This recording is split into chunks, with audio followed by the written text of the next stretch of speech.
नमस्कार। दिल्ली के चुनाव परिणाम आ गए हैं और वक्त है देश के लिए उसके सबक सीखने का। जब से परिणाम आए हैं, दो तरह की बातें चल रही हैं। एक तरफा बीजेपी की विजय का उद्घोष हो रहा है, उस पे खुशी मनाई जा रही है। टीवी चैनलों पे तो हमेशा की तरह उसका मंगल गायन हो रहा है। दूसरी तरफ आम आदमी पार्टी के समर्थक हैं, कह रहे हैं कि ये तो दिल्ली के लिए बहुत बड़ा हादसा है, दुःख व्यक्त कर रहे हैं। ऐसे में जिसके दिमाग में कोई पार्टी नहीं, कोई दल नहीं, देश की चिंता है, वो इस परिणाम को कैसे समझे? उसके क्या सबक हैं हमारे लिए, देश के लिए?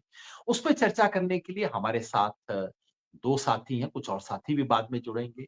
वो लोग जो कि आम आदमी पार्टी के सफ़र के हमसफ़र रहे, उसे दिशा देने वाले बने और इस सफ़र में बहुत कुछ सीखा, सिखाया और दूरी से, नज़दीकी से भी आम आदमी पार्टी के प्रयोग को देखते रहे हैं।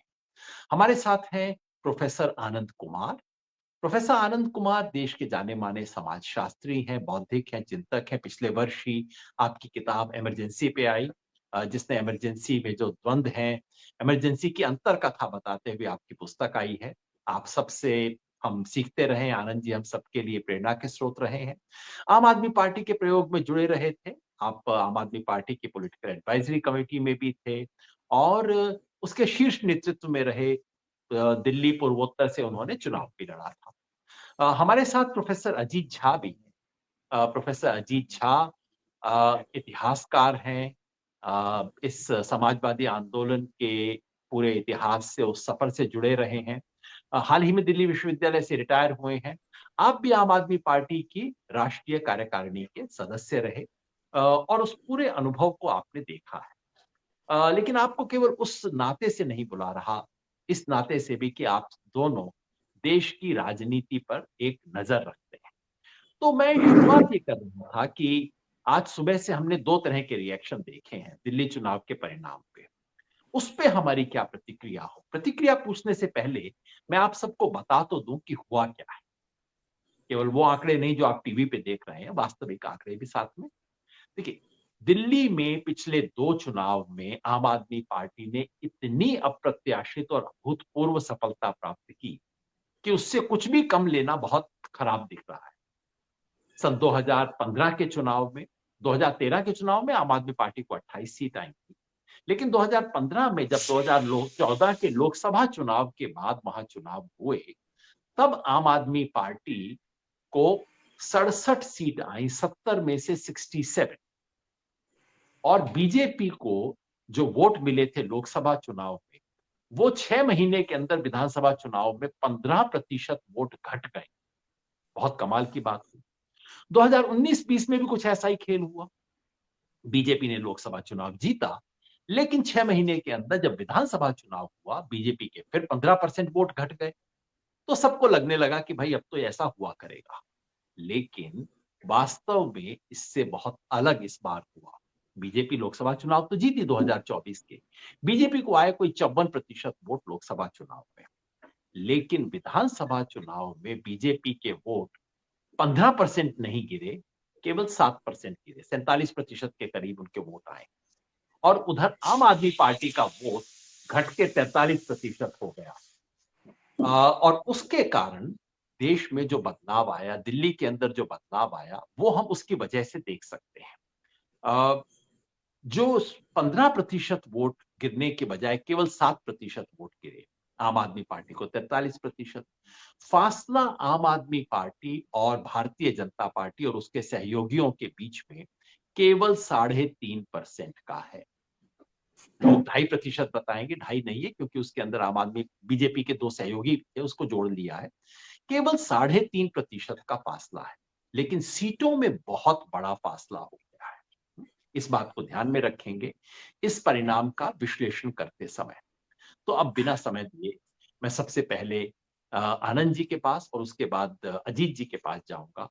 आपकी पहली प्रतिक्रिया क्या है? क्योंकि सुबह से हम एक तरफ तो बीजेपी का गुणगान देख रहे हैं, दूसरी तरफ आम आदमी पार्टी के लिए दुःख व्यक्त करते हुए लोगों को देख रहे हैं और आपने एक संदेशा भेजा व्हाट्सएप पे आनंद जी कि ना ये हँसने की बात है, ना रोने की बात है। उसकी थोड़ा व्याख्या कर दीजिए आप। नहीं योगेंद्र जी, पहले तो आपको बहुत धन्यवाद कि आपने प्रोफेसर अजीत झा और अपने साथ हमको जोड़ा, क्योंकि आप ही के आह्वान पर हम लोग आम आदमी पार्टी की प्रक्रिया से भी जुड़े थे। और उसके बाद फिर हम लोगों ने जो अनुभव पाया, मुझे याद है कि हम और अजीत झा जी एक साथ वोट कर रहे थे और वो जिद कर रहे थे श्री अरविंद केजरीवाल उनके मित्र कि अगर योगेंद्र यादव और प्रशांत भूषण को राष्ट्रीय कार्यकारिणी से नहीं हटाया गया तो हम अपनी एक अलग पार्टी बना लेंगे या हम संगठन से अलग हो जाएंगे। ऐसा एक आग्रह दुराग्रह कहिए, एक बालहट कहिए, और वहां से जो एक उल्टी दिशा में चलना शुरू किया, तो होते होते यहाँ तक आ गए कि आज दिल्ली में उनका राज खत्म हो गया है। लेकिन उनका राज खत्म हुआ तो किसका राज शुरू हुआ? तो हम जिसको कहें कि आगे कुआं पीछे खाई की स्थिति में थे। अभी कुछ महीने पहले ही आप और हम सब लोग दिल्ली के चुनाव में उतरे थे और हमने आम आदमी पार्टी और कांग्रेस का प्रचार किया था। मैं 7 में से 4 लोकसभा क्षेत्रों में गया था। हमारे भाई अजीत जी भी हमारे साथ थे और इस चुनाव में हम लोग बिल्कुल किंग कर्तव्य विमूढ़ थे कि हम क्या करें क्या न करें। और हमारे जितने मित्र थे उनकी अपनी अपनी मजबूरियों के कारण कोई आम आदमी पार्टी के साथ था, कोई आम आदमी पार्टी के खिलाफ था, और हम किसी को भी कुछ कहने की स्थिति में नहीं थे। तो जो अभी हुआ है इसमें जहां तक हम देखेंगे, एक तरह से कांग्रेस और आम आदमी पार्टी का जो शिखर नेतृत्व है, दोनों की जवाबदेही बनती है। लेकिन इसमें मैं ज्यादा दोष आम आदमी पार्टी को दूंगा, क्योंकि आम आदमी पार्टी को देने के लिए ज्यादा था, खोने के लिए भी ज्यादा था। कांग्रेस को न देने के लिए कुछ ज्यादा था, न खोने के लिए कुछ ज्यादा था।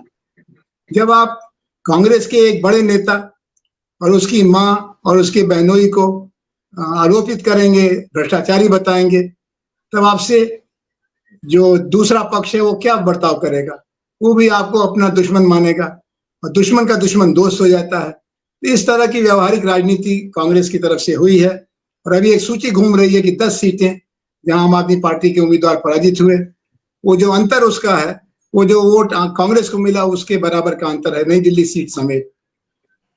लेकिन दूसरी तरफ दिल्ली में आप भारतीय जनता पार्टी का 25-27 साल के बाद जीतना, उनकी तमाम नीतिगत असफलताओं के बावजूद उनका बहुमत में आना, उनका सरकार बनाना, उनके अहंकार को पुष्ट करेगा। और जो हरियाणा में किया उन्होंने, जो महाराष्ट्र में किया, उसका उनको एक तरह से पुरस्कार मिल गया। आपने बहुत अच्छी बात बताई कि वोट का फासला कुल 3% का है। भारतीय जनता पार्टी को बहुत खुश होने की जरूरत नहीं है। आखिरी बात मैं ये कहूंगा कि इस समय जो मतदाता है वो दोनों बातें चाहता है।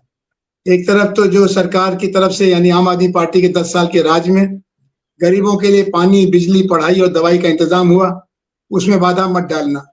और इन्होंने वादा किया है भारतीय जनता पार्टी ने, जो कल्याणकारी कार्य थे उसको नहीं रोकेंगे।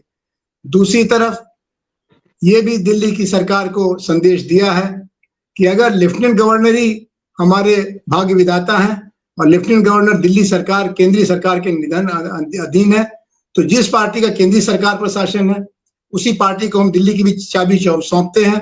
अब दिल्ली की हवा ठीक करो, दिल्ली का पानी ठीक करो, दिल्ली का कूड़ा ठीक करो, दिल्ली का यातायात ठीक करो और दिल्ली का माहौल ठीक करो। तो भारतीय जनता पार्टी के ऊपर बड़ी जिम्मेदारी है। वो उत्सव मना लें, उनको हक है, चुनाव जीते हैं, चुनाव जीतने पर तो उत्सव मनाने का बनता ही है।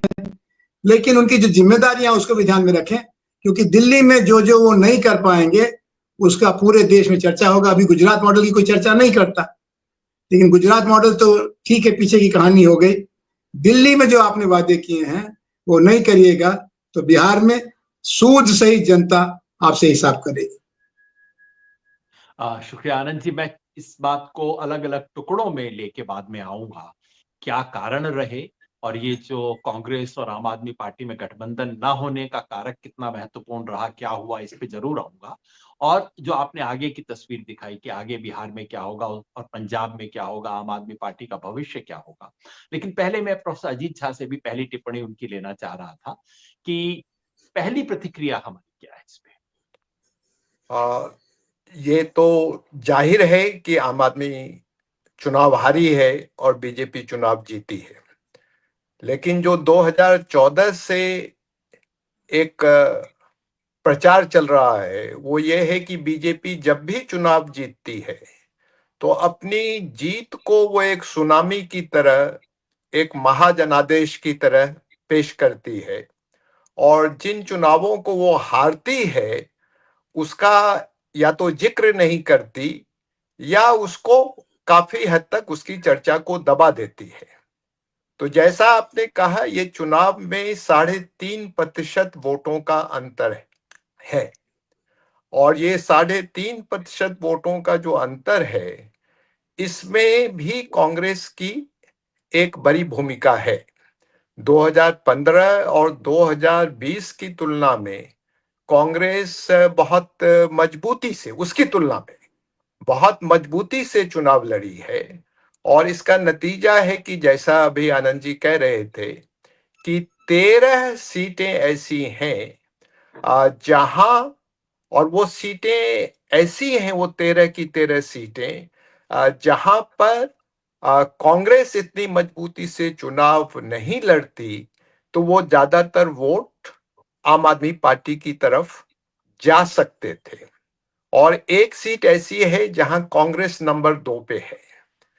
तो ये 3.5% वोटों का भी जो अंतर है उसमें कांग्रेस की एक बड़ी भूमिका है।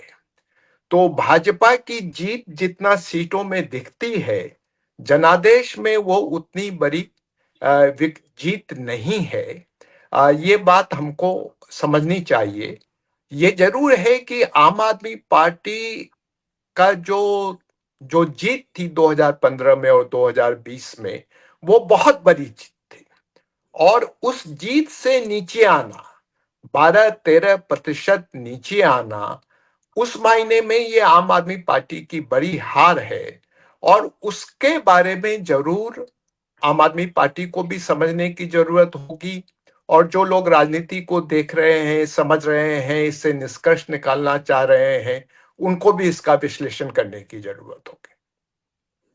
तो मैं पहला सूत्र ये निकालता हूं कि ये बीजेपी की बड़ी जीत नहीं, आम आदमी पार्टी की बड़ी हार है उनकी पिछली परफॉर्मेंस को देखते हुए।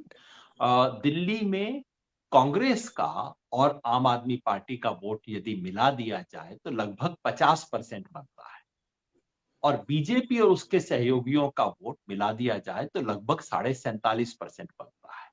मतलब कि अगर स्थिति दूसरी होती, हालांकि इस पे बाद में मैं पूछूंगा कि क्या इन दोनों के वोट वास्तव में मिल सकते थे, किस तरह का वोट था और कितना तरजीह हमें इसे देनी चाहिए।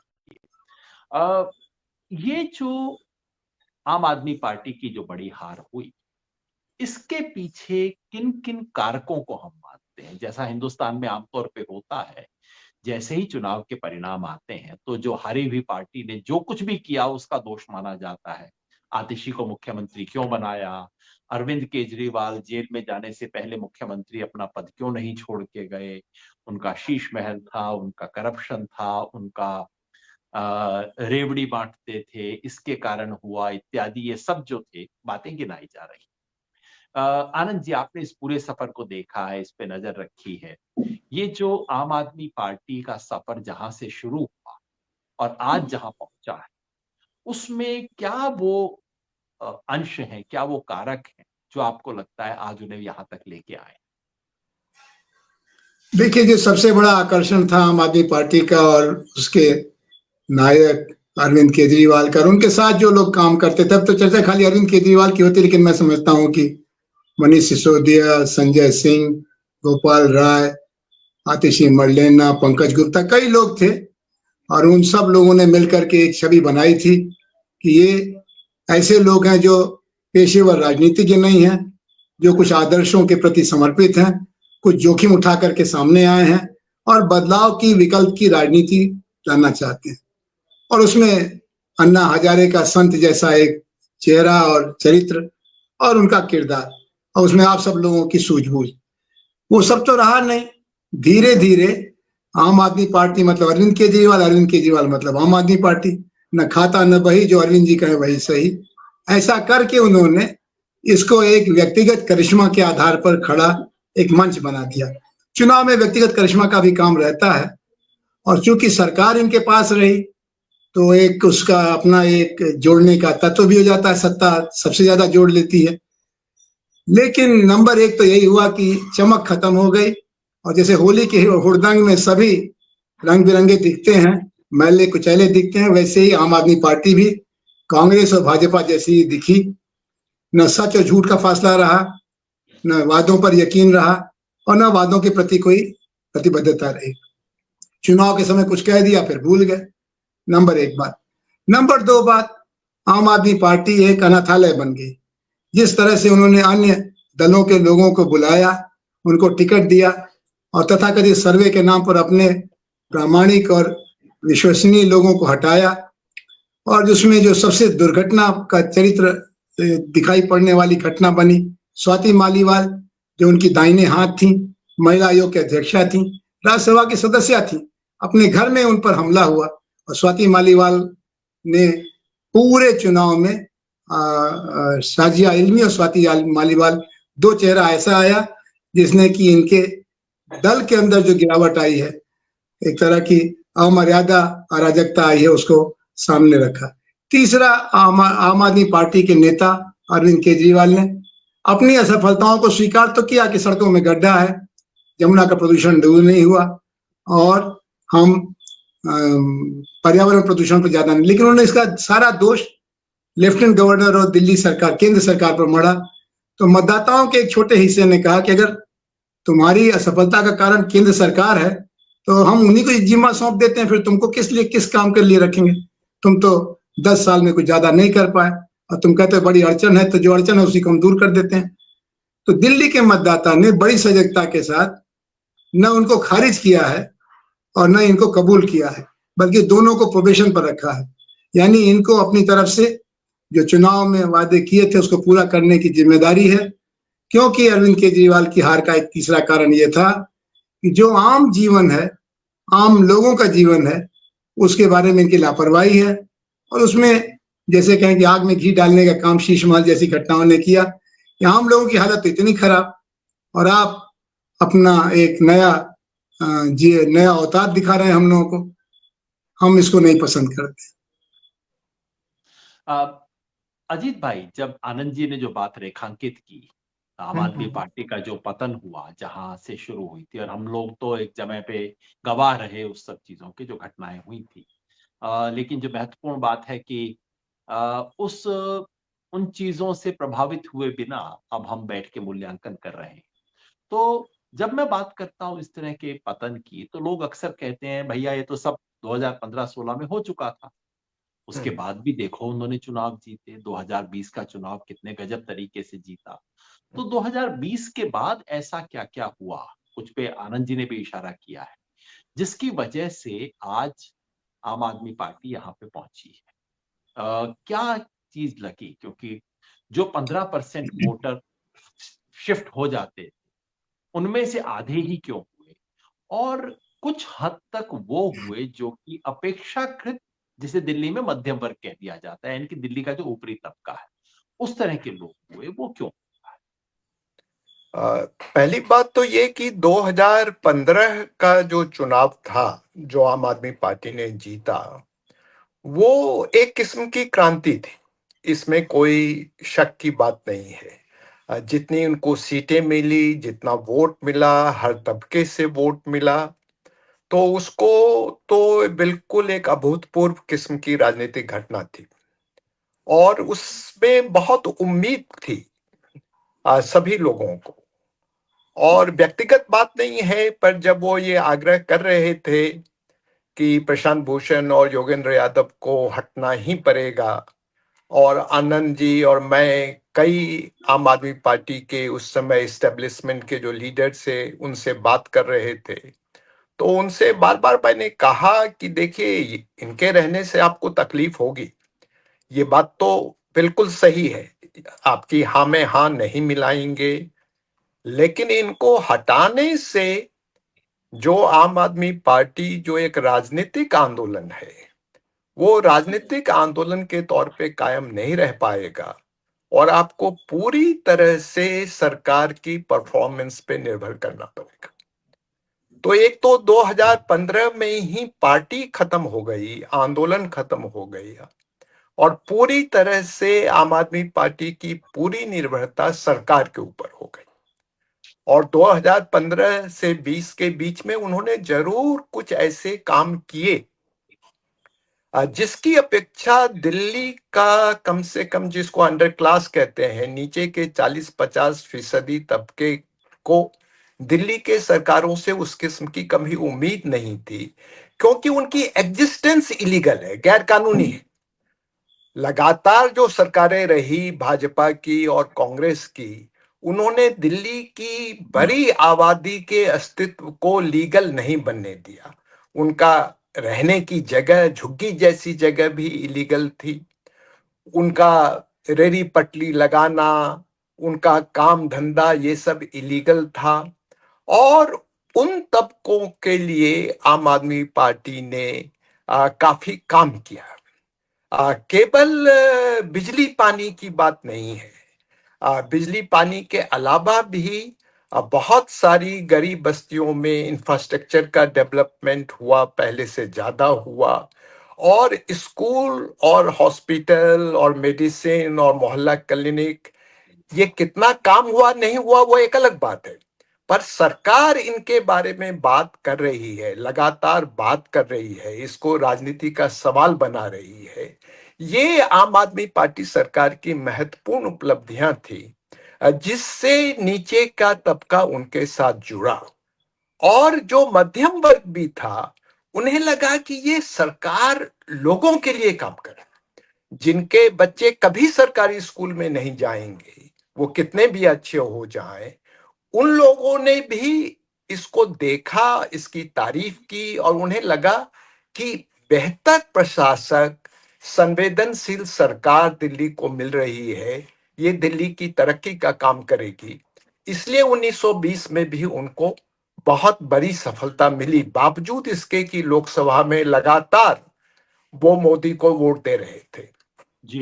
पर 1920 ये जो 2020। 2020 के बाद जो सरकार चली, वो जो एक चलन चला है देश में, ये केवल अरविंद के साथ नहीं हो रहा है, आम आदमी पार्टी के साथ नहीं हो रहा है, ये कई मुख्यमंत्रियों के साथ हुआ है कि जब वो दूसरे टर्म में आते हैं इलेक्शन जीत करके, तो उनको एक मेगलोमोनिया के वो शिकार हो जाते हैं।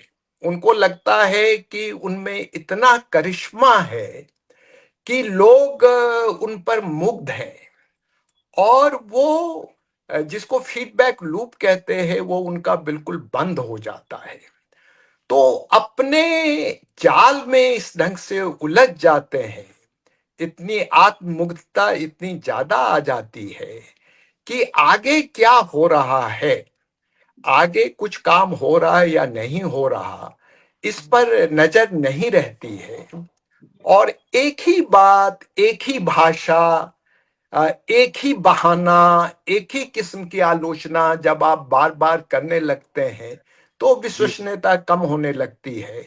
और हम्म। शीश महल जैसी घटनाओं का अपने आप में शायद वोट में महत्व नहीं होता है, पर जिस स्थिति में, जिस पृष्ठभूमि में आप राजनीति में आए, जिस किस्म के वादे करके आप राजनीति में आए, उसके बाद शीश महल जैसी चीज कोई हो रही है।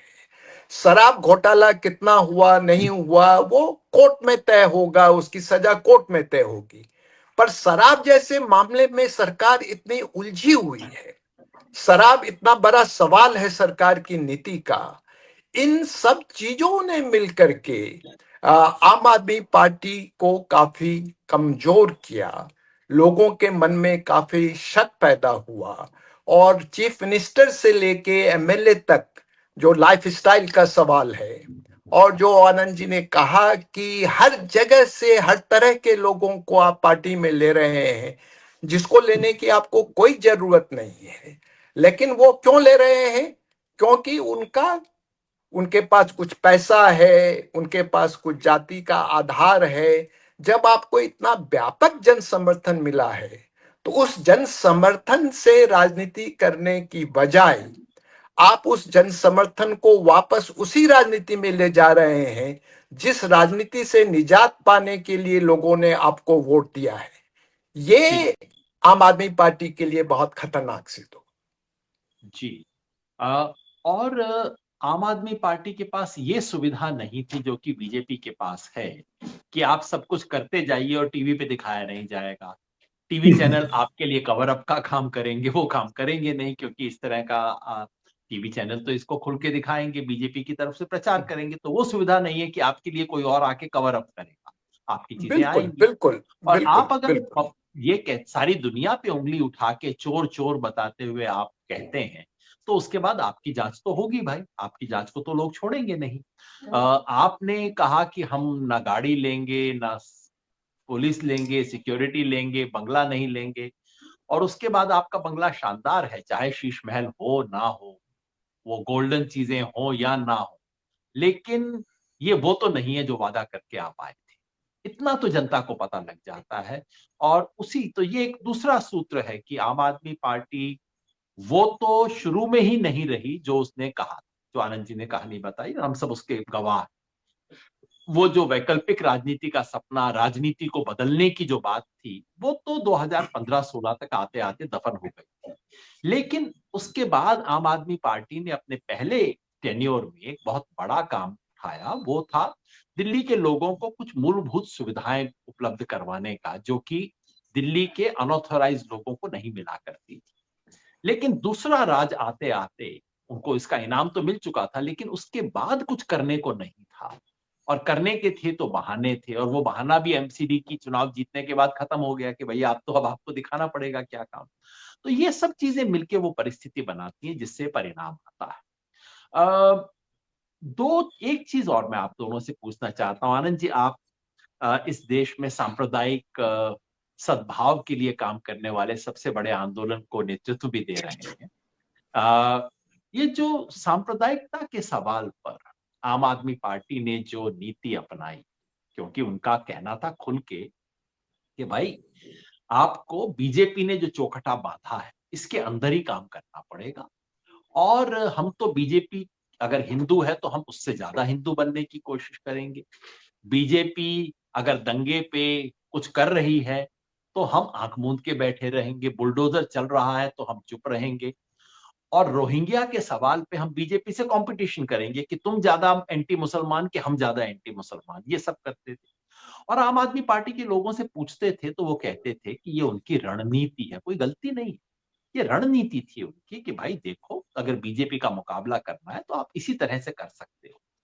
तो क्या हम कह सकते हैं कि आज का एक जो बड़ा सबक है वो ये है कि बीजेपी के पिछलग्गू बन के, बीजेपी की विचारधारा में कैद होके आप बीजेपी का मुकाबला नहीं कर सकते? निश्चित तौर पर देखिए, जैसे इस समय का जो संसदीय लोकतंत्र है, जो 3 शक्तियों द्वारा प्रदूषित हो रहा है, money power, media power, muscle power, तो उससे जीतने के लिए आप ज्यादा मनी पावर, ज्यादा मसल पावर, ज्यादा मीडिया पावर इकट्ठा करें, ये आपके लिए संभव नहीं है, क्योंकि ग्लोबल ताकतों के मदद से भारतीय जनता पार्टी ने इन तीनों को एक वैज्ञानिक सूत्र बना लिया है। वैसे ही सांप्रदायिकता का सवाल है, भारत में या तो सांप्रदायिकता का रास्ता बनेगा या सांप्रदायिक सद्भाव का रास्ता बनेगा। सांप्रदायिकता के रास्ते पर चल के जिन्ना सावरकर के दबाव और प्रभाव से हम एक बड़ा भयंकर त्रासदी का अनुभव कर चुके हैं, भारत का बंटवारा, जिसमें 1,40,00,000 लोग विस्थापित हुए, 10 लाख से ज्यादा लोग मारे गए। आज उसी रास्ते पर ले चलने की पूरी कोशिश आरएसएस और भारतीय जनता पार्टी करे, उससे ज्यादा तेज रफ्तार से आप नहीं चल सकते। आप 1.5 सूबों की सरकार चला रही पार्टी है, वो 16-17 सूबों में सरकार चला रहे हैं और केंद्र पर उनका 10 साल से कब्जा है, तो आप उनका विकल्प बन सकते हैं। विकल्प वैसे ही जैसे अंधेरे को अंधेरा नहीं बढ़ा सकता, अंधेरे को अंधेरा नहीं काट सकता, अंधेरे को काटने के लिए रोशनी चाहिए, एक छोटी मोमबत्ती भी अंधेरे का मुकाबला करने के लिए काफी है। आम आदमी पार्टी सर्वधर्म समभाव के रास्ते पर ले चलने की वही एक छोटी मोमबत्ती थी। दिल्ली में दंगा हुआ, हम आप गए, हम आप कुछ नहीं है, लेकिन फिर भी हमारे खड़े होने से वहां एक राहत का, मलहम का काम हुआ। आप तो मुख्यमंत्री थे, आपके पास तो एमएलए की फौज थी, आप और कोई रास्ता नहीं समझ में आता तो गांधी का रास्ता पकड़ लेते। गांधी के पास सेना नहीं थे, गुंडे नहीं थे, हथियार नहीं थे, लेकिन गांधी के पास आत्मबल था, वो अनशन पर बैठ गए, और जब वो भूखे बैठ गए तो गुंडों पर लोगों का धिक्कार बरसने लगा। आपके पास कई विकल्प थे, और आज भी कई विकल्प थे चुनाव दंगों के बाद उसकी जांच कराना, दोषी लोगों को दंडित करना। आपने हिंदुत्व की जो राजनीति कर रहे लोग हैं उनके साथ ही मिल करके गंगा गए गंगा दास, जमुना गए जमुना दास। तो गांधी से जो इनका रिश्ता है अवसरवाद का, उसने इनको बहुत नुकसान पहुंचाया है। सांप्रदायिकता से मुसलमान वोट का ही मामला नहीं, हिंदू मध्यम वर्ग का भी मामला है। कौन हिंदू ऐसा होगा जो नफरत को, हिंसा को बढ़ावा देने के लिए राजनीति करने वालों की मदद करना चाहेगा? बहुत मजबूरी में होगा। वैसे ही कौन मुसलमान होगा जो पाकिस्तान के दुखद अनुभव के बाद अभी भी अलगाववाद की भाषा बोलेगा? वो सब इंसान है, वो सब हिंदुस्तानी है, भारतीय है, लेकिन भारतीय राष्ट्रीयता पर कोई गर्व नहीं है। और जो सांप्रदायिकता का अनुभव दिल्ली का हुआ, उसमें इन्होंने जो दृष्टिकोण अपनाया, इनका मानना यह है कि ये मुसलमान जाएंगे कहाँ, ये भाजपा को तो वोट देंगे नहीं, कांग्रेस में कोई गतिविधि नहीं है, कोई जान नहीं है, तो हम ही तो इनके विकल्प हैं। तो जो मजबूर है उसकी मजबूरी का फायदा उठाओ। ये राजनीति बड़ी खतरनाक राजनीति है। ये फासिज्म की राजनीति का, ये फासिज्म तो एक बड़ा टेढ़ा शब्द है, इसको कहिए कि ये जन विरोधी राजनीति। आप जनता को सशक्त करिए और तब खुद ताकत बनाइए, ये वैकल्पिक राजनीति है। लेकिन आप जनता को कमजोर करके सत्ता में थे, और ये राजनीति लोगों को पसंद नहीं। खाली मुसलमानों को पसंद नहीं है ऐसा नहीं, हिंदुओं को नहीं पसंद आई, औरतों को नहीं पसंद आई, नौजवानों को नहीं पसंद आई, और उसमें ये 5-6-7% वोट घट गए। अजीत जी, मैं जानता हूं आनंद जी को भी जल्दी जाना है, एक और जगह कमिटमेंट आपका है, लेकिन आपसे एक सवाल पूछ के फिर मैं आनंद जी से पूछूंगा कि इसके कुल मिला के हमारे लिए सबक क्या है, आगे की दिशा क्या है। इसके बीच हमारे दूसरे साथी भी जुड़ेंगे आनंद जी के का काम होने के बाद। लेकिन अजीत जी, एक क्विक सवाल आपसे। आपने कहा कांग्रेस के साथ समझौता न होने का क्या असर हुआ। अब ये बात जरूर है, कागज पे आप जोड़ लीजिए तो आपको 13 सीट नजर आएंगी, जहां कांग्रेस और आम आदमी पार्टी का वोट जोड़ दिया जाए तो वो बीजेपी से ज्यादा है। लेकिन क्या अगर वो चुनाव से 3 हफ्ता पहले मान लीजिए समझौता कर लेते, तो क्या ये जो वोट कांग्रेस को मिला, क्या कांग्रेस उस वोट को आम आदमी पार्टी की तरफ ट्रांसफर कर सकती थी?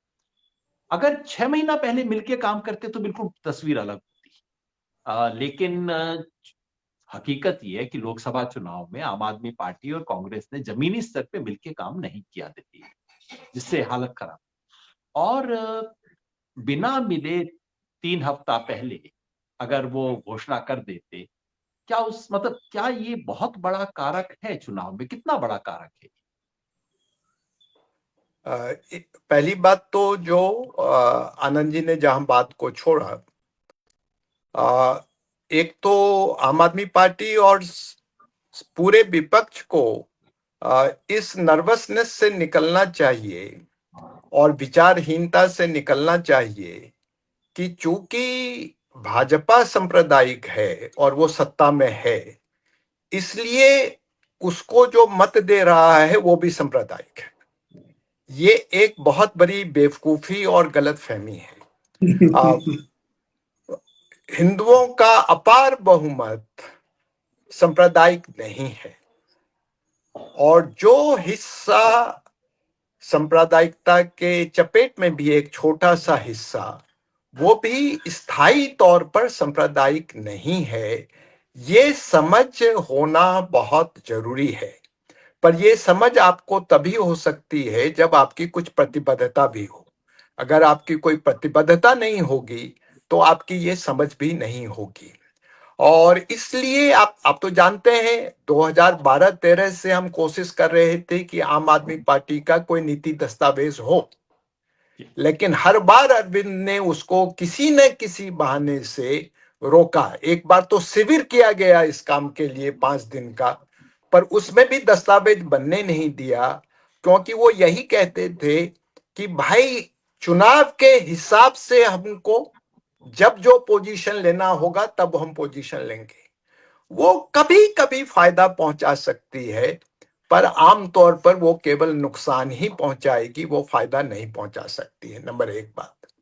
नंबर 2 बात, जहां तक आम आदमी पार्टी और कांग्रेस के गठबंधन का सवाल है, जब इस चुनाव के नतीजों को मैं देख रहा हूं तो मुझे लगता है कि केवल नतीजों के हिसाब से तो अगर 1 महीना 2 महीना पहले भी गठबंधन हो जाता तो नतीजे पे बहुत फर्क आ सकता था। लेकिन ये सबक सारे देश के लिए नहीं है। ये दिल्ली के इस इलेक्शन के नतीजों के विशिष्ट संदर्भ में इसका नतीजा सकारात्मक हो सकता था। लेकिन बाकी देश में जो विपक्ष के लिए सबक है वो ये है कि केमिस्ट्री चाहिए, अर्थमेटिक्स से विपक्ष नहीं हरा पाएगा। एक ये बात। दूसरी बात, लगभग हर राज्य में कोई ना कोई विपक्षी दल एक डोमिनेंट पॉलिटिकल पार्टी है जो किसी भी दूसरी पॉलिटिकल पार्टी से कई गुना ज्यादा ताकतवर है। जैसे आम आदमी पार्टी दिल्ली में कांग्रेस से कई गुना ज्यादा ताकतवर है, मगर आम आदमी पार्टी कांग्रेस के बिना जीत नहीं सकती थी ये इलेक्शन। ऐसे ही जो बड़ी बड़ी पार्टियां हैं, डोमिनेंट पार्टियां हैं, और जहां कांग्रेस भी डोमिनेंट पार्टी है जिस स्टेट में, वहां भी अगर गठबंधन नहीं बनाएंगे, और गठबंधन जो पॉलिटिकल पार्टीज हैं उनके साथ भी, और गठबंधन उन सामाजिक समूहों के साथ भी जो पॉलिटिकल पार्टी के तौर पे संगठित नहीं है, अगर उसकी केमिस्ट्री नहीं बनेगी, अगर केवल अर्थमेटिक से काम करेंगे और कहेंगे हमारा वोट 30% है, तुम्हारा 3% है, तो हम सीटों का बंटवारा उसी हिसाब से करेंगे, तो उसका नतीजा बहुत ही खतरनाक आएगा विपक्ष के लिए। तो विपक्ष को अगर केमिस्ट्री बनानी है तो इस चीज से निकलना पड़ेगा, जीतने के लिए किस किस्म का समीकरण चाहिए, किस किस्म का बंटवारा चाहिए, जीतने के लिए किस किस्म की राजनीति चाहिए, सड़क पर भी और विचारों की भी। इसके बारे में अगर एक समझ नहीं बनाएंगे और मजबूती से जो देश हित के सवाल है उस पर खड़े नहीं रहेंगे, तो केवल गठबंधन से वो भाजपा को नहीं हरा पाएंगे, इसमें कोई शक की बात नहीं। आनंद जी, मैं जानता हूं आपको एक दूसरे प्रोग्राम में आपका इंतजार हो रहा है इस वक्त। तो बस एक टिप्पणी आपसे कि आगे की क्या दिशा, केवल आम आदमी पार्टी के लिए नहीं, इसके क्या सबक हैं, आगे क्या करना चाहिए? आपने शुरू में कुछ इशारा भी किया। आज के इस नतीजे के विपक्ष की राजनीति के लिए, देश में लोकतंत्र बचाने के लिए जो लोग राजनीति करते हैं, हम सब, उन सब के लिए क्या सबक है आगे के लिए? और फिर मैं अजीत जी और अभी राजीव भाई भी इंतजार कर रहे हैं, उनसे पूछूंगा कि आम आदमी पार्टी का भविष्य और देश की राजनीति के भविष्य पे हम कैसे सोचें। इस समय तो आम आदमी पार्टी अगर समीक्षा कर रही होगी और करेगी तो वहां हो रहा होगा कि रिपेयर कैसे किया जाए, और उसमें सबसे ज्यादा गुस्सा अपने पर कम होगा, कांग्रेस पर होगा और भारतीय जनता पार्टी पर होगा। क्योंकि कांग्रेस अपने नजदीक है, निकट का मित्र ही आलोचना का शिकार बनेगा, तो वो कांग्रेस के बारे में तमाम तरह की बातें करेंगे, और उनको अपनी पंजाब की सरकार बचाने की बेचैनी होगी, तो वो कांग्रेस से कुछ सौदेबाजी भी कर सकते हैं। लेकिन ये खाली पार्टी की बात नहीं, असल बात है वैकल्पिक राजनीति की, जिसको जनता से जोड़ने के पैमाने पर, कसौटी पर ही हम जांच सकते हैं। जैसे श्री राहुल गांधी ने तमाम तरह का ट्विटर, फेसबुक, ईमेल, व्हाट्सएप करने के बाद थक करके जनता से जुड़ने का तय किया। 6 महीना वो घूमते रहे, और घूमने में उन्होंने आत्म समीक्षा भी की और आत्म संवर्धन भी किया। उनके बहाने कांग्रेस पार्टी की भी छवि बदली। कह रही है तो पैदल चलने वाले लोग वापस आ गए, गांधी वाले लोग आ गए, नमक सत्याग्रह वाले लोग आ गए, जवाहरलाल का नाती परनाती आ गया, जो एक पांव रेल में एक पांव जेल में की राजनीति करते थे। तो कांग्रेस को भी सुधरने के लिए कुछ, अभी उनका अनुभव सकारात्मक रहा, उनकी सीटें 2 गुना हो गई। असल मामला योगेंद्र जी है कि 7 खंबे हैं जिन पर हमारा लोकतंत्र टिका हुआ है। 4 खंभों की चर्चा तो किताबों में भी की जाती है, लेकिन भारतीय लोकतंत्र में 3 और खंबे भी हैं, और उन 7 खंभों को मजबूती से जमाना पड़ेगा और उसका इस्तेमाल करना पड़ेगा, और उन 7 खंभों से लगे लोगों को एक दूसरे से जुड़ना पड़ेगा। खाली पार्टियों के बीच में सहयोग नहीं, इन 7 खंभों के लोगों का सहयोग। 4 खंभे तो कार्यपालिका, न्यायपालिका, विधायिका और मीडिया है ही है, और उन चारों के बारे में जितनी चर्चा की जाए उतना अच्छा। पार्टियों में आंतरिक लोकतंत्र चाहिए, विधायिका में ईमानदारी, और कहिए कि 1/3 लोग अपराधी हैं इस समय लोकसभा विधानसभा में, एडीआर की सूचना है। 2/3 लोग करोड़पति हैं।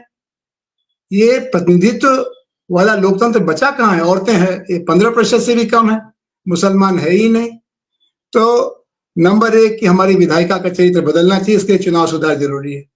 और इस चुनाव सुधार के लिए सबको बोलना होगा। आज तो आम आदमी पार्टी खुद ही कह रही होगी कि वोट तो हमारा 3% कम हुआ और सीटें हमारी 40 चली गई।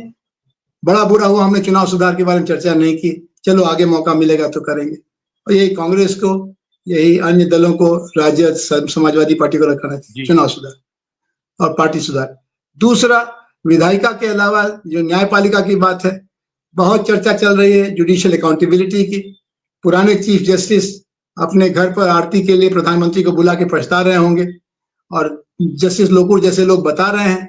अभी किसी ने कहा, दुष्यंत देव जी को मैं सुन रहा था, 8 करोड़ मुकदमे इंतजार कर रहे हैं न्याय का, और इसमें 100-200 साल लगेगा। न्यायपालिका को सुधारना होगा। कार्यपालिका के बारे में खुला सच हो गया है कि जो अफसर है वो जी हाँ करने में ज्यादा लगा हुआ है, नियम कानून भूल चुका है, अपना करियर बनाना चाहता है, हर उचित अनुचित के साथ खड़ा रहता है। और मीडिया के बारे में गोदी मीडिया कह के रवीश कुमार ने उसको पूरी तरह से पर्दाफाश कर दिया। लेकिन 3 और खंबे हैं, छोटी छोटी पार्टियां। ये छोटी छोटी पार्टियां चुनाव नहीं जीतती हैं, इनका कोई वोट बैंक भी नहीं है, लेकिन ये समाज में राजनीतिकरण में, लोकतांत्रिकरण में योगदान करती हैं। उनकी जगह होनी चाहिए, उनकी गुंजाइश, उनका ध्यान होना चाहिए।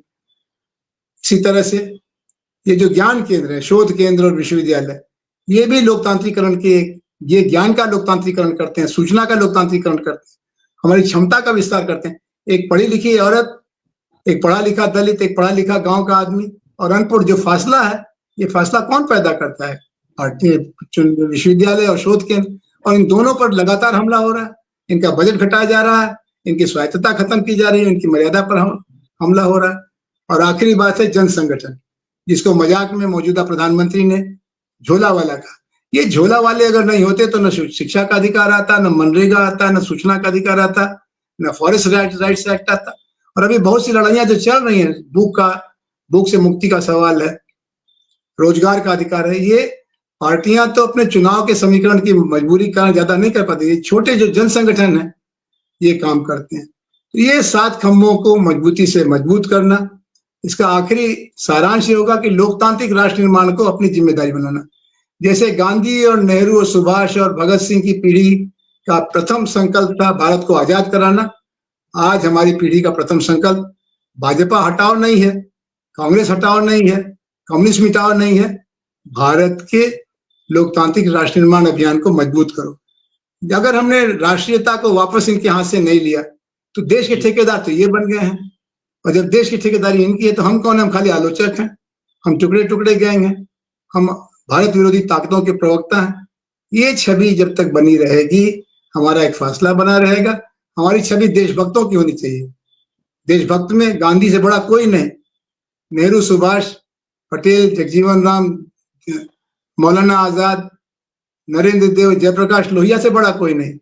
उस पूरी विरासत को वापस लीजिए। जो पैदल चल रहे थे उसमें और चुनाव में अनुपात रखिए। खाली चुनाव में फंसे रहेंगे तो ये तो माया नगरी है, जहां जल दिखाई पड़ता है वहां थल है, और जहां थल का आप सोचते हैं वहां जल है। ये तो बड़े बड़े जानकार नहीं समझ पाते हैं आप किस खेत की मूली है। इसलिए चुनाव का जो महत्व है वो तो है ही है, लेकिन चुनाव रुपए में 10%, 90% तो जनशक्ति निर्माण है। बहुत बहुत शुक्रिया आनंद जी, आपने एक विशद फलक पे इस सारी बात को रख के समेटा और हम सबको एक व्यापक राष्ट्र की तस्वीर दिखाई दी। मैं देख रहा हूँ हमारे साथ भाई राजीव गोदारा जी भी जुड़ गए हैं। राजीव गोदारा चंडीगढ़ में हैं। आप भी आम आदमी पार्टी के दौर में रहे, हरियाणा के इंचार्ज रहे, वकील भी हैं, देश के तमाम जन आंदोलनों के मित्र भी हैं और चिंतक विचारक हैं, टिप्पणीकार हैं। 2 विशेष कारणों से आपके पास आया राजीव भाई मैं।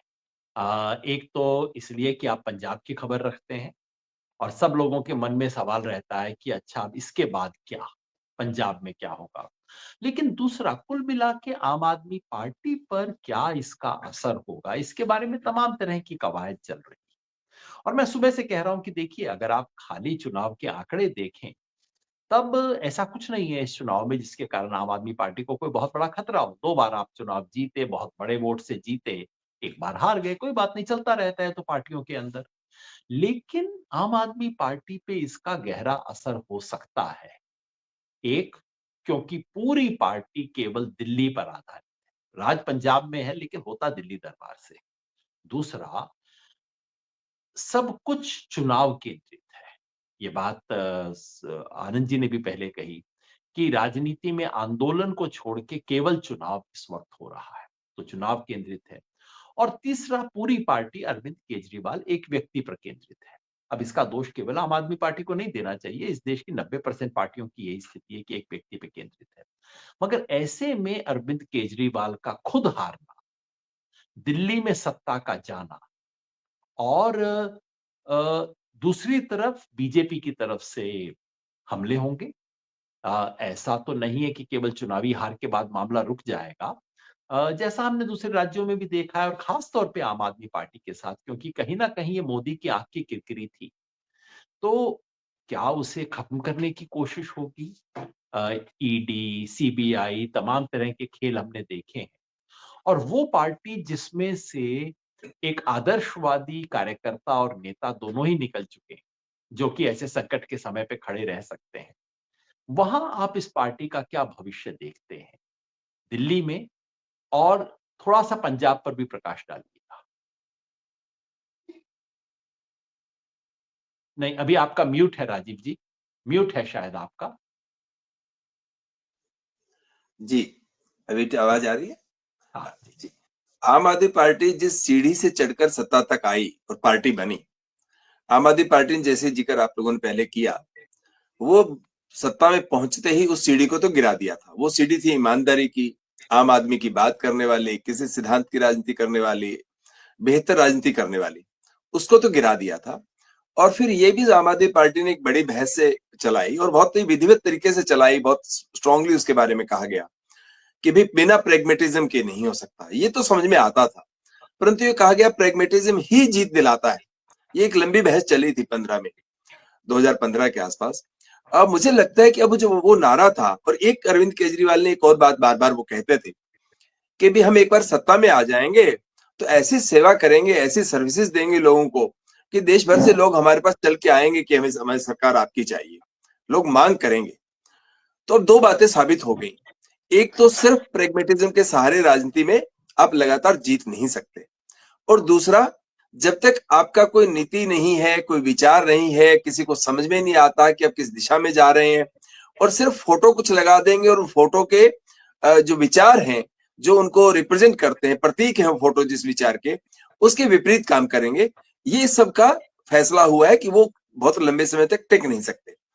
अब अगर हम आगे की बात करें तो एक तो आपने अगर देखा हो तो भी पंजाब के कांग्रेस लीडर्स ने कह दिया है कि अब पंजाब के अंदर क्या अरविंद केजरीवाल मुख्यमंत्री बनने की कोशिश करेंगे, ऐसी बातें चल पड़ी। अब मुझे उस पर बहुत विश्वास नहीं होता, मुझे नहीं लगता कि ऐसा है। परंतु एक पंजाब में ये होगा कि जो दिल्ली सेंट्रिक, दिल्ली से जो पंजाब की राजनीति को और पंजाब की सरकार को चलाने का पूरा काम हो रहा था, उस पे सवाल उठेंगे, उस पे रोक लगेगी। मुख्यमंत्री भगवंत मान के पास कोई दूसरा चारा नहीं है कि अब वो थोड़े ताकतवर होंगे, अपनी बात को कह सकेंगे। और पंजाब में रहने वाला हर व्यक्ति जानता है कि पंजाब में ये नैरेटिव बहुत तेजी से नुकसानदायक होता है किसी भी पार्टी के लिए कि उसकी सरकार के कामकाज दिल्ली से तय होते हैं। अगर हरियाणा हो तो शायद ये इतना बड़ा आर्गुमेंट नहीं बनता, पंजाब में बनता है।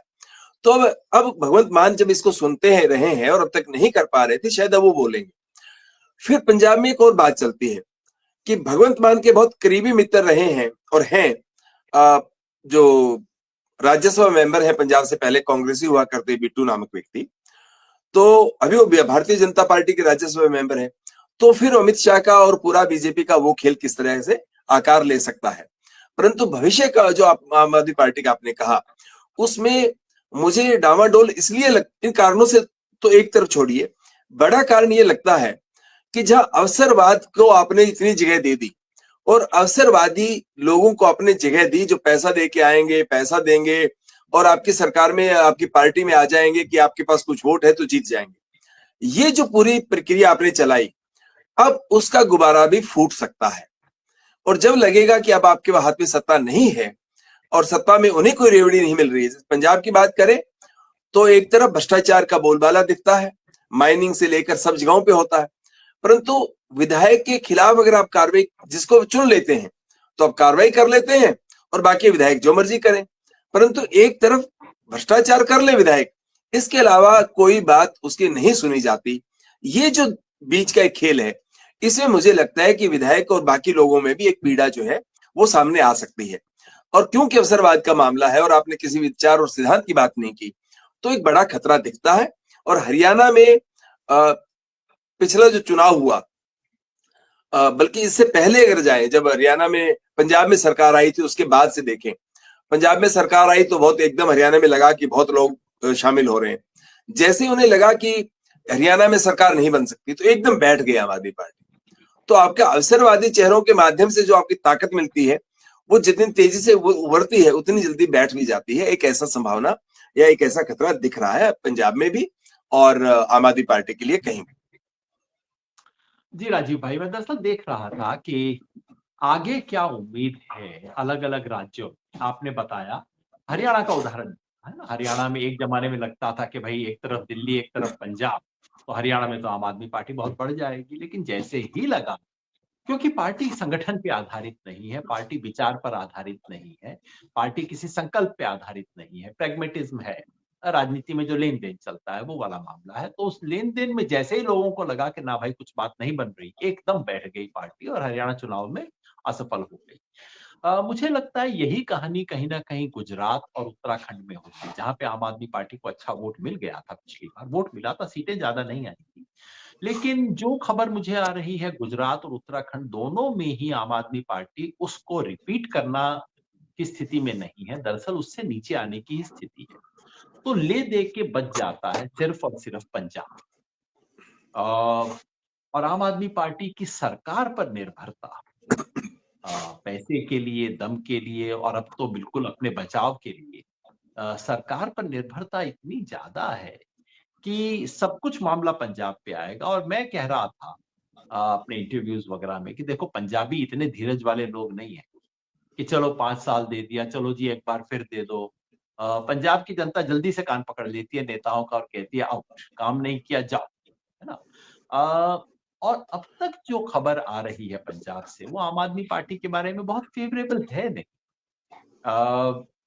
लॉ एंड ऑर्डर पे, राज्य की जो आर्थिक अवस्था है उसके बारे में और तमाम जो निर्णय लिए जा रहे हैं, तो अगर वहां मतलब कई लोग तो स्पेकुलेट कर रहे हैं कि नहीं पार्टी टूट सकती है। मुझे ऐसा नहीं लगता कि अभी कोई वैसी स्थिति बनने वाली है चुनाव से पहले। लेकिन क्या बड़े खेल होंगे अगला चुनाव आने से पहले पंजाब में बीजेपी के द्वारा, जो कि अपने आप को किसी ना किसी तरह से सिख समाज में स्वीकार करवाने के फेर में है, बीजेपी की तरफ से खेल होने के। और चुनाव में अगर आम आदमी पार्टी सफल नहीं होती है, दिल्ली और पंजाब दोनों से बाहर होती है, तो कैसे टिक पाएगी वो पार्टी? ये एक सवालिया निशान इस पे लगता है। और अगर वैसा होता है तो देश की राजनीति के लिए इसके सबक है। बातचीत समाप्त करने से पहले आपकी टिप्पणी लेना चाहता था राजीव भाई, और फिर इस पे बस कुछ टिप्पणी के इसका इंडिया गठबंधन और सबके लिए जो इस वक्त देश में बीजेपी का मुकाबला करने की राजनीति है, उसके लिए क्या सबक? योगेंद्र जी, ये तो एक सब जानते हैं कि आम आदमी पार्टी का उठना एक इस नैरेटिव पे आई थी, इस जो ये चर्चा चले कि बेहतरी के लिए, वैकल्पिक राजनीति के लिए, व्यवस्था परिवर्तन के लिए आम आदमी की बात सोचने वाली ऐसी पार्टी है, एक ऐसा नैरेटिव बना। अब नैरेटिव कितना सही था कितना गलत है एक तरफ छोड़ दें, पर नैरेटिव यही था। मुझे लगता है कि किसी भी जगह कोई भी पार्टी जनरली अक्सर इसी तरह के नैरेटिव के सहारे आती है। अब आम आदमी पार्टी ने बाकी चीजों के साथ साथ वो नैरेटिव खो दिया है। अब आम आदमी पार्टी के पास वो नैरेटिव नहीं है, और जब आम आदमी पार्टी के पास वो नैरेटिव नहीं है तो आम आदमी पार्टी की झोली में वोट नहीं है। और आम आदमी पार्टी पिछले समय में एक तरह से नैरेटिव और फिर कुछ ऐसे लोगों को लेकर जिनके पास वोट है, जो भारतीय जनता पार्टी करती है, इस तरह चुनाव जीतते रही। अब नैरेटिव है नहीं। और पंजाब की जब आप बात करें तो अभी पंजाब में पिछले समय में चुनाव हुआ था म्यूनिसिपल कमेटीज का, काउंसिल्स का। अगर उसके नतीजे देखें, उसके नतीजे देखें तो एक सच सामने आता है कि आम आदमी पार्टी वहां किस तरह से बाहर हो रही है। अमृतसर, बठिंडा, आपका फगवाड़ा, जो कितनी जगह देखिए आप गिनिए, सब जगह किस तरह की हालत हुई। और दूसरी एक और बात सामने आती है कि जब आप हार गए, बुरी तरह से हार गए, आपके लोग नहीं जीते, इतनी माइनॉरिटी में थे, पर आपने जब चेयरमैन बनाया तो आपने सब धक्का करके अपना चेयरमैन बनाया। ये पंजाब में हर कोई जानता है। दूसरी बात आप देखिए, पंचायत का चुनाव हुआ, पंचायत के चुनाव में किस तरह की धांधली नहीं की गई। विधायकों ने चुनकर, जो विधायक को पैसे, ऐसे आरोप भी हैं कि विधायक को जिन्होंने पैसे दिया, विधायक ने सुनिश्चित करवाया कि वो जीत जाए। और जीत कैसे जाए? किसी दूसरे विरोध वाले का आपने नॉमिनेशन खारिज करवा दिया, किसी का कुछ करवा दिया। ये सब करके भी जीत सुनिश्चित करवाने का काम किया। और जीतने के बाद, रिजल्ट आने के बाद भी, जो जिसको विधायक ने नहीं चाहा, जिसको आम आदमी पार्टी के लोगों ने नहीं चाहा, उसका ओथ होने में देरी हुई। इस तरह के अनेकों आरोप हैं। तो म्युनिसिपल कमेटी और पंचायत के चुनाव दोनों में लोगों का रिस्पॉन्स आम आदमी पार्टी के हक में नहीं जाता। और दूसरा, एक बार नतीजे आने के बाद उसको बेहयाई से अपने हक में मोड़ने के लिए सारे नैतिकताओं को, सारे राजनीतिक मर्यादाओं को ध्वस्त कर देना और अब सत्ता में बैठना, ये भी उन्होंने अर्जित किया है इस दौर में। और जब ये पहचान और ये रेपुटेशन उन्होंने अर्जित की है, तो कोई कारण नहीं है कि पार्टी की झोली में कोई वोट रहेगा। और झोले में वोट ना होने के चलते अब आम आदमी पार्टी लगातार जो कोशिश करते रही पंजाब और दिल्ली में कि आप अंबेडकर साहब का फोटो लगाएंगे, भगत सिंह जी का फोटो लगाएंगे, आपका विचार और आपका व्यवहार तो बिल्कुल उसके उल्ट होगा, तो फिर आप कहाँ टिकेंगे। और यही बात जो आपने शुरू में जिक्र किया था दिल्ली के अंदर रोहिंग्या के सवाल पे और दूसरे सवालों पे जो पोजीशन लिया, और उस पोजीशन, मुझे एक सवाल मेरे मन में बार बार, सुबह से मैं रिजल्ट देख रहा था तो आ रहा है कि अंततः मुस्लिम वोट आम आदमी पार्टी को गया, जिसका खतरा था कांग्रेस को जाएगा तो फिर आम आदमी पार्टी की हालत और खराब होगी। तो वो तो बच गई, क्योंकि वो कांग्रेस पार्टी को उतना वोट नहीं गया है। परंतु क्या मुस्लिम वोट जा रहा है इसलिए कोई वोट का पोलराइजेशन भी हुआ? क्योंकि आप किसी तरह के वोट के या किसी पोजीशन पे आप नहीं थे, आप सिर्फ अवसरवाद थे और आप अवसर ढूंढ रहे थे। तो आपको दोनों तरह के, मुस्लिम वोट ने मजबूरी में आपको वोट दे दिया, आप उसके किसी तरह से उसके लिए काबिल नहीं थे कि वो वोट देता, परंतु उन्होंने दिया क्योंकि उनकी अपनी एक पूरी राजनीतिक परिस्थिति में एक हालत है। परंतु दूसरा वोट क्या आपके खिलाफ पोलराइज हुआ और क्या उसने आपके अवसरवाद को पहचाना? ये एक मुझे लगता है। और अभी जो पूरे देश में एक शून्य है वो पंजाब में भी उभर सकता है अगर कांग्रेस पार्टी अभी से पंजाब के लेकर भी काम करेगी 2027 के लिए, तो एक कांग्रेस के लिए संभावना बनती है। वरना पंजाब में भी भारतीय जनता पार्टी, आम आदमी पार्टी का एक सेक्शन, कल को अकाली दल उसके साथ मिल जाए, ये अनेकों खेल पंजाब में भारतीय जनता पार्टी कर रही है, कोशिश कर रही है, रास्ता ढूंढ रही है। तो मुझे लगता है कि विपक्ष को पंजाब में वो भूमिका देखनी चाहिए। और कोई कारण मुझे नजर नहीं आता कि आम आदमी पार्टी को भारतीय जनता पार्टी के विपक्ष के तौर पे देखें। ये एक मजबूरी की स्थिति है, क्योंकि वोट का गणित है, जिसमें एक वोट है तो जीत और हार की बात होगी। परंतु एक खराब बात हो सकती है। और आपके मैंने कुछ वाक्य सुने जिसमें आपने कहा कि जिन्हें लगता है कि आम आदमी पार्टी हार गई तो इस पे अगर तसल्ली है तो ये तो एक बहुत ही खराब बात है। परंतु एक बात तो आनंद जी ने भी लिखी, आज ट्वीट किया कि आखिर आम आदमी पार्टी के हारने पे दुख क्यों हो, कैसे दुख हो। एक सवाल उसका है। और दूसरा, पंजाब में जिन लोगों ने जो देखा, जो भुगत रहे हैं, जो देख रहे हैं, आप क्या विश्वास कर सकते हैं योगेंद्र जी? बाबा साहब अंबेडकर की फोटो पे चढ़कर किसी ने उसको खंडित कर दिया, इसकी आलोचना होनी चाहिए, उस पर केस होना चाहिए, ये सब ठीक है, परंतु उस पर सेडिशन का चार्ज लगा देगी सरकार। आप दिल्ली में अपनी पुलिस भेजकर किसी को पकड़ कर ले आएंगे, किसी ने टिप्पणी कर दी मुख्यमंत्री पे, पंजाब के नहीं, दिल्ली के मुख्यमंत्री जब अरविंद केजरीवाल थे, उन पे टिप्पणी होगी तो होगी। तो पंजाब में हालत ये है। तो आम आदमी पार्टी की स्थिति उस तरह से बहुत खराब है। शुक्रिया राजीव भाई ने, बात आप ठीक कह रहे थे कि मैं जो कह रहा हूं वो ये कि पिछले कई महीनों से, लोकसभा चुनाव के बाद से जो हम विपक्ष में देख रहे हैं, पहले संसदीय सत्र में विपक्ष एक दिखाई दिया, इंडिया गठबंधन नामक चीज दिखाई दी, लेकिन हरियाणा और महाराष्ट्र चुनाव के बाद से ये जो एक बिखराव नजर आ रहा है, और उस बिखराव का एक प्रतीक ये होता है कि कांग्रेस हरियाणा में हार गई तो फला पार्टी खुश है, आम आदमी पार्टी दिल्ली में हार गई तो अब दूसरे लोग खुश हैं। ये जो प्रवृत्ति है उसकी तरफ मैंने इशारा किया था और कहा था जो वाइकेरियस प्लेजर, कि चलो मैं तो हार गया लेकिन दूसरा मेरे से भी ज्यादा बुरी तरह से हार गया। ये जो वाइकेरियस प्लेजर है, ये हमें एक कंस्ट्रक्टिव राजनीति की तरफ नहीं लेके जाएगा।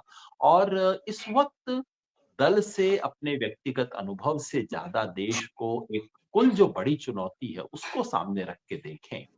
लोकसभा चुनाव में जितनी बड़ा झटका बीजेपी को लगा और उससे ऑपोजिशन को जो एक साइकोलॉजिकल बूस्ट मिला, लगभग देश में ऐसा माहौल बना मानो ऑपोजिशन चुनाव जीत गया लोकसभा का। वो जो परसेप्शन बना, वो जो लोगों की सोच बनी, पिछले 3 विधानसभा चुनाव में धीरे धीरे उसे मिटा दिया गया है। कम से कम बीजेपी, क्योंकि उसके पास पूरा मीडिया है, पूरे मीडिया का योगेंद्र सहारा लेके वो एक बनाने में कामयाब हुए कि नहीं नहीं वो तो पुरानी बातें हो गई, अब तो मामला बराबर हो गया है। उसका पर योगेंद्र मुकाबला जी, ये देखिए, पर एक बात देखिए, पूरे विपक्ष ने जो अभी जो स्थिति हो गई है, ऑलमोस्ट विपक्ष की चुप्पी रहती है उन सवालों पे, जैसे कहीं पर मस्जिद पे हमले हो गए, मस्जिद का सर्वे हो रहा है, मुसलमान पे हमला हो गया, कुछ इस तरह की बातें हो रही हैं, तो उस पे एक चुप्पी इसलिए है कि वोट कट जाएगा। ये जो आइडियोलॉजिकल पोजीशन ना लेने का सवाल है, इसमें मुझे लगता है कि वो ताकतें, वो लोग जो इस तरह की पोजीशन लेना चाहते हैं और वो भारतीय जनता पार्टी के खिलाफ मजबूती के साथ खड़े लोग हैं, वो चुनाव में एक्टिव नहीं हो पाते। उनके चुनाव में भागीदारी ही उतनी नहीं होती, उतना एक्टिव ही नहीं होते। और जब वो एक्टिव नहीं होते तो बड़ा स्वाभाविक है कि भारतीय जनता पार्टी को उसका फायदा मिलता है। तो जो आम आदमी पार्टी है वो बहुत तेजी से, रोहिंग्या के सवाल पे जो बात किया, दिल्ली के जो दंगे हुए, राइट्स हुए, उसमें जो पोजीशन थी, उस पे आप उस तरह की जनता को, उस तरह के लोगों को तो उत्साह ही नहीं देते। तो फिर आपका एक सीधा वैचारिक राजनीति जो होनी है वो उस पे दो चार कैसे होगा? अगर ये पार्टियां बीच में रहेंगी तो फिर वो स्पष्टता नहीं होगी, और स्पष्टता नहीं होगी तो भारतीय जनता पार्टी को लाभ ही मिलेगा, ऐसा मुझे। यही चुनौती है देश में इस वक्त विपक्ष के पास, कि ऐसी एकता जो कि सिद्धांत पर आधारित हो, जो कुछ प्रिंसिपल्स पे बेस्ड हो। केवल जो चुनाव से 3 हफ्ते पहले किया गया सीट एडजस्टमेंट ना हो, जहां विपक्ष बता सके, पूरे देश को बता सके हम इन सिद्धांतों के साथ हैं। संविधान का नाम तो लेते हैं लेकिन संविधान की कोई 4 बात तो बतानी होंगी ना कि इसके साथ हैं, और उससे कुछ प्रोग्राम निकालने होंगे कि ये चीजें हम करेंगे। वो जब तक नहीं होता तब तक 2024 के लोकसभा चुनाव में जो इतना बड़ा नतीजा आया, उससे भी बड़ा आ सकता था, उसका जो एडवांटेज है वो कहीं ना कहीं धीरे धीरे नीचे जाएगा। तो आज इसलिए मैं कहता हूं कि आज जो धक्का हुआ, ये केवल धक्का आम आदमी पार्टी के लिए नहीं, एक व्यापक स्तर पे है। और ये जो छोटा पड़ोसी को कोहनी मारने वाला जो सुख है, वो छोड़ के अगर हम उस बड़े खतरे की तरफ देखें, बड़ी चुनौती की तरफ देखें और विपक्ष आगे की रास्ता देख सके, वो देश के लिए भी जरूरी है, लोकतंत्र के लिए भी जरूरी है, हमारे गणतंत्र को बचाने के लिए भी जरूरी है। तो दिल्ली के बहाने हमने पूरे देश की चुनौती, दिल्ली के परिणाम और पूरे देश के सबक उस पर चर्चा की। जुड़ने के लिए राजीव भाई आपका बहुत बहुत धन्यवाद, और तमाम दर्शक जो इस बातचीत से जुड़े रहे, आपका भी बहुत बहुत शुक्रिया। धन्यवाद।